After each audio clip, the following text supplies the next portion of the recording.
Everyone knows the basic story of the Titanic, the largest ship in the world, a cold April night, an iceberg, and a tragedy that changed history. But today, we're not telling the version you've heard 100 times. Today, we're diving into the hidden side of the Titanic, the secrets, the warnings ignored, the mistakes no one wanted to admit, and the acts of courage that almost sound unreal. This is the true, untold story of the Titanic, and it's far more unbelievable than the movie. When the Titanic was built, it wasn't just a ship. It was a floating statement that humans had finally conquered nature. Newspapers called it unsinkable. Engineers said it was the safest vessel ever designed. But behind the scenes, there was a flaw so dangerous that even the builders tried to hide it. The Titanic was held together by more than 3 million rivets. Many of them, especially near the bow, were made of low-quality iron, brittle, cheap, and weak in cold temperatures. Workers complained, some even refused to use them.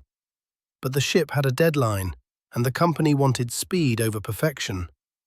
Years later, scientists would confirm what those workers feared. The rivets shattered on impact, helping the iceberg tear open the hull like a zipper. That was the first secret. The second is that the Titanic received multiple iceberg warnings the very day it sank. At least 6 different ships radioed messages. Icebergs ahead, heavy ice, danger. But the Titanic's radio operators were overwhelmed with personal messages from wealthy passengers who wanted to send telegrams to friends and family. The warnings were pushed aside. In fact, one message was so urgent that the sender wrote, "Repeat, dangerous icebergs." The operator on the Titanic replied, "Shut up, I'm busy." Minutes later, that ship turned off its radio for the night. That small moment of frustration may have cost over 1,500 lives. Now, let's talk about what happened on board when the Titanic hit the iceberg.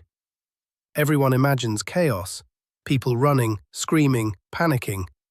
But the truth is the opposite. Many passengers didn't feel the impact at all. Some thought it was nothing more than a vibration. People joked. Some went back to their card games. Others ordered more drinks. One man even went back to sleep. But while the passengers were calm, the officers were not. They knew immediately the ship was doomed. The Titanic could stay afloat with 4 flooded compartments. It had 6. In the first few minutes, Captain Smith realized something devastating. The Titanic had about 2 hours to live. Lifeboats were lowered half empty because passengers didn't believe the ship was sinking. Some refused to get in, thinking the lifeboats looked less safe than the giant ship beneath their feet. And then there are the human stories, the ones that almost feel too emotional to be real. Like the story of Wallace Hartley, the band leader. He made a decision no one ordered him to make. He told his musicians, "Gentlemen, let's play." And they did. Calm, steady music, rising above the cold wind and fear. Survivors said it made them feel safe, even as the ship tilted and groaned. The last song they played is still debated, but many believe it was "Nearer, My God, to Thee." They played until the ocean was at their feet. None of the musicians survived. Then there's the story of the Strauss couple, owners of Macy's. When Ida Strauss was offered a seat on a lifeboat, she refused. She wouldn't leave without her husband, Isidore. An officer said, "Ma'am, you can't stay here." She replied, "We have lived together for many years.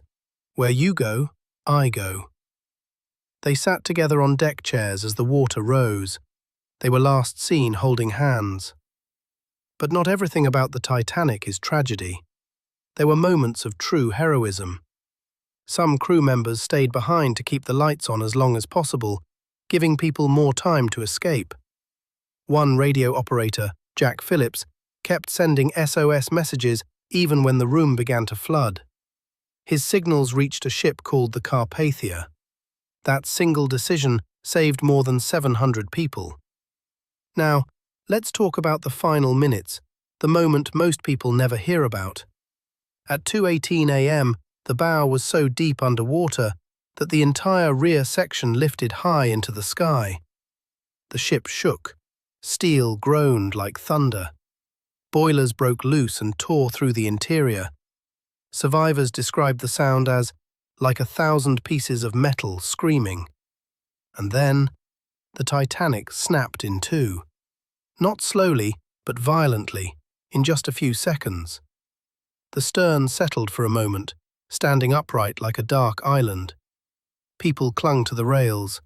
Some jumped, some prayed, some simply stared at the stars. And then, the stern began its final descent. At 2:20 a.m., the Titanic disappeared beneath the Atlantic. Silence followed.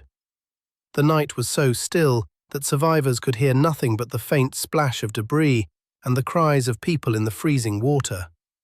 Most died within minutes. Only a few lifeboats returned, by then too late for almost everyone. What remains today is not just the wreck 2 miles beneath the ocean. What remains are the stories. Stories of love, of bravery, of human error, of people who faced the unthinkable and still chose courage. Stories that remind us that behind every historical event, there are real lives, real choices, real emotions. The Titanic is more than a shipwreck.